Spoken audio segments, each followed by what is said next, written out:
और भगवान और भक्त के बीच में किस प्रकार का संबंध होता है, क्या तादात्म्य होता है,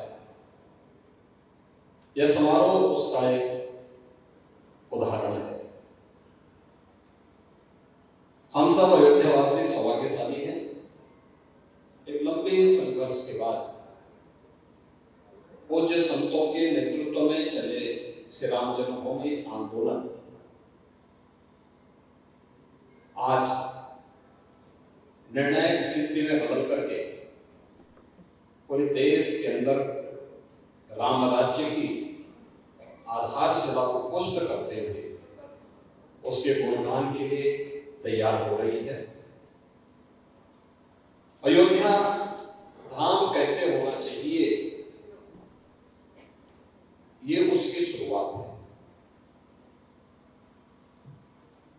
22 जनवरी 2024 को जब प्रधानमंत्री जी के कदमों से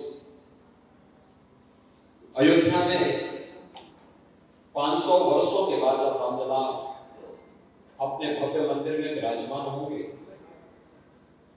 तो सचमुच पूरी दुनिया के लिए, पूरे देश के लिए एक अद्भुत क्षण होगा। और अयोध्यावासियों का एक जिम्मेदारी बनती है कि आपने, आपके पूर्वजों ने, पूज्य संतों ने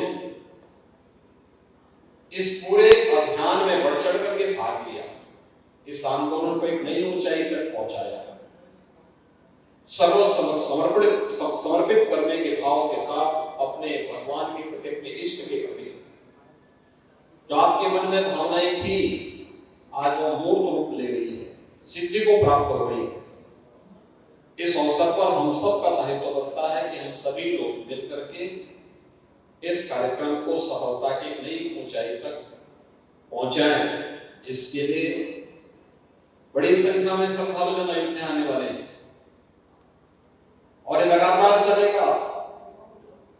22 जनवरी के बाद आदरणीय प्रधानमंत्री जी यहाँ पर पधारेंगे, अन्य हमारे वरिष्ठ विशिष्ट अतिथिगण आएंगे, लेकिन 22-23 जनवरी के बाद से लेकर के लगातार अयोध्या वासियों को आतिथ्य सत्कार का एक आदर्श उदाहरण प्रस्तुत करना पड़ेगा।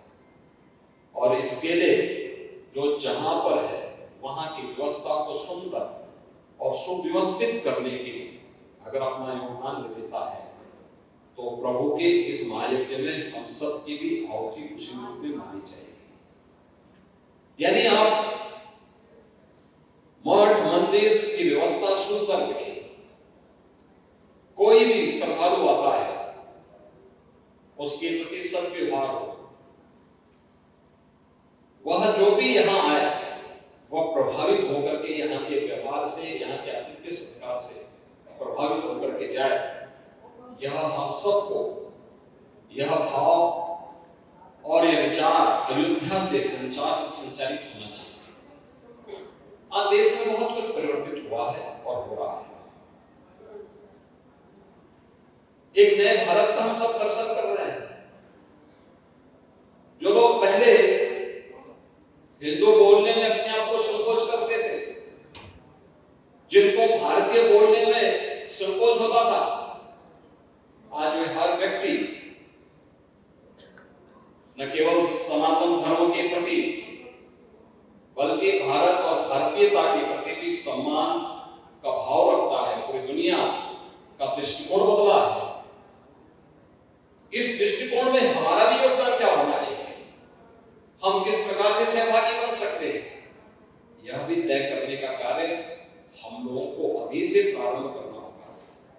अयोध्या सुंदर बने, दुनिया की सुंदरतम नगरी के रूप में हमारी अयोध्या दिखाई दे। दीपोत्सव कार्यक्रम में इस बार आपने देखा होगा 52 देशों के राजदूत यहां पर आए थे और दीपोत्सव कार्यक्रम में जो भी सहभागी बना अद्भुत होकर के गया। आप सोचिए कि 52 देशों में सीधे सीधे अयोध्या का प्रचार हो गया और आने वाले समय में इसको और भी विस्तार मिलना है। एक और अयोध्या में आने वाले भविष्य के कार्यक्रम और भविष्य के कार्यक्रम की आधारशिला है कि प्रभु श्री राम और मां जानकी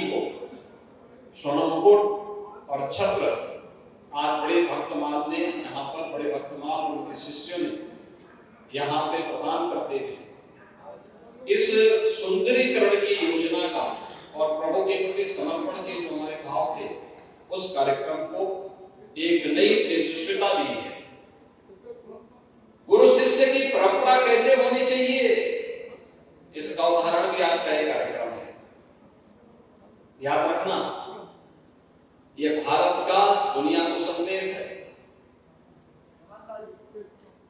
भगवान यानी राम को हमने धर्म के साक्षात स्वरूप के रूप में माना है। रामो विग्रह पर, क्योंकि मानवीय जीवन से जुड़े हुए जितने भी रिश्ते हैं ये सभी रिश्ते प्रेरणा प्राप्त करते हैं भगवान राम के आदर्शों से। और वह जो प्रेरणा है एक भाई के प्रति, एक पुत्र का पिता के प्रति, एक पुत्र का मां के प्रति, एक पति का पत्नी के प्रति और पत्नी का पति के प्रति क्या दायित्व होना चाहिए, क्या कर्तव्य होना चाहिए, ये मानवीय रिश्ते कहीं न कहीं आज की भौतिकवादी व्यवस्था में कहीं न कहीं आहत होते हुए दिखाई देते हैं।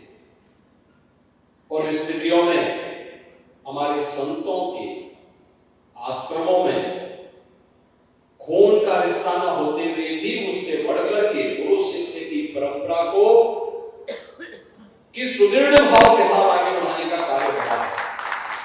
आप कहिए 50 वर्ष पूर्व, 49 वर्ष पूर्व पूज्य बड़े भक्तमाल जी महाराज,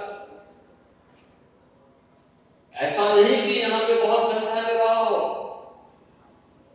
जब यहाँ पर आश्रम स्थापित हुआ था केवल आकाश से जुड़ी थी, एक पेड़ के नीचे ये पूरी व्यवस्था संचालित हुई। एक भाव था प्रभु के प्रति समर्पण का भाव, प्रभु के धाम में जाकर के साधना करेंगे, प्रभु के प्रति अपना संपूर्ण समर्पण करेंगे। और फिर भक्तमाल की कथा बड़ी रोचक कथा बनी। उस रोचक कथा के माध्यम से जागरूक करते करते संत जहां जाता है जंगल में भी मंगल कर देता है, और जंगल में मंगल का काम ये बड़े भक्त माल का एक पूरा परिसर, यहाँ पे होने वाली सेवा का कार्य और यहाँ से संचालित होने वाली विभिन्न गतिविधियां उसका उदाहरण प्रस्तुत करती है। पूज्य महंत कौशल किशोर दास जी ने अपने पूज्य गुरुदेव के प्रति जो श्रद्धा का भाव रखा,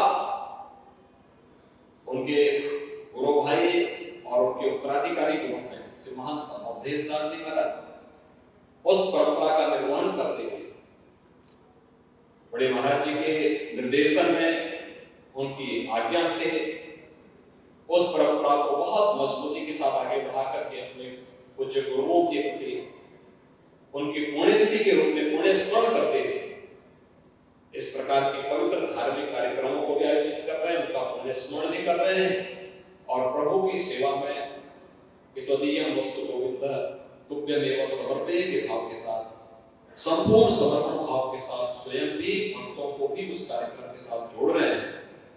मैं इस अवसर पर पूज्य बड़े भक्तमाल जिनकी आज 50वीं पुण्यतिथि है, उनके श्री चरणों में कोटि कोटि नमन करते हुए उन्हें विनम्र श्रद्धांजलि अर्पित करता हूं। उन्हीं की कृपा से बड़े भक्तमाल की परंपरा, क्योंकि आज कोई नई परंपरा नहीं है, यहाँ पर और कुंभ के समय में, माघ मेला के समय में, मैं 2013 के कुंभ में देख रहा था, पूज्य महंत कौशल किशोर दास जी महाराज माइक लेकर के, ऐसे ही माइक लेकर के खड़े होकर के चिल्ला रहे थे, कोई भी आओ प्रसाद पाके जाओ, कोई भी आओ प्रसाद पाकर जाओ। तो मेरी नजर पड़ी, मैंने कहा तो बड़े भक्तमाल जी हैं, तो मैं अचानक गया।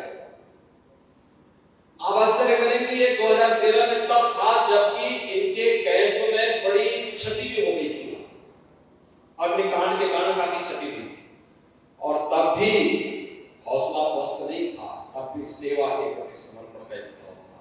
ईश्वर की सेवा, मानवीय सेवा ही ईश्वर की सेवा है, नर सेवा ही नारायण सेवा है, और नर सेवा और नारायण सेवा का एक आदर्श उठाना उन धार्मिक आयोजनों में बड़े भक्तमाल के माध्यम से, इस भक्तमाल की परंपरा के माध्यम से, पूज्य संतों के माध्यम से अक्सर बड़े आयोजनों में, धार्मिक आयोजनों में हम सबको देखने को मिलता है। मैं इस अवसर पर एक बार फिर से इस परंपरा को नमन करता हूँ। पूज्य बड़े भक्तमाल जिनकी आज 50वीं पुण्यतिथि है, उनके चरणों में नमन करते हुए विनम्र श्रद्धांजलि अर्पित करता हूँ। और वर्तमान में हमारे जो बड़े भक्तमाल हैं, पूज्य महंत कौशल किशोर दास जी महाराज, इनके स्वस्थ और दीर्घ जीवन की कामना करते हुए प्रभु से ही प्रार्थना करता हूँ कि इन पूज्य संतों का आशीर्वाद, उनका मार्गदर्शन हम सबको, अयोध्यावासियों को, सभी श्रद्धालुओं को निरंतर प्राप्त होता रहे।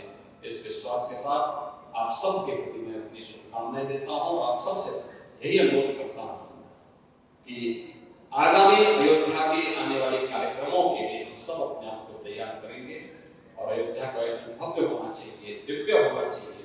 उसके लोग हमारे आश्रम, हमारे मठ मंदिर और हमारे आसपास की पूरा प्रवेश उस प्रकार के वातावरण से उत्प्रोत दिखना चाहिए। आप सबके प्रति मेरी शुभकामनाएं। जय जय सीताराम। वीके न्यूज, राष्ट्र के नाम।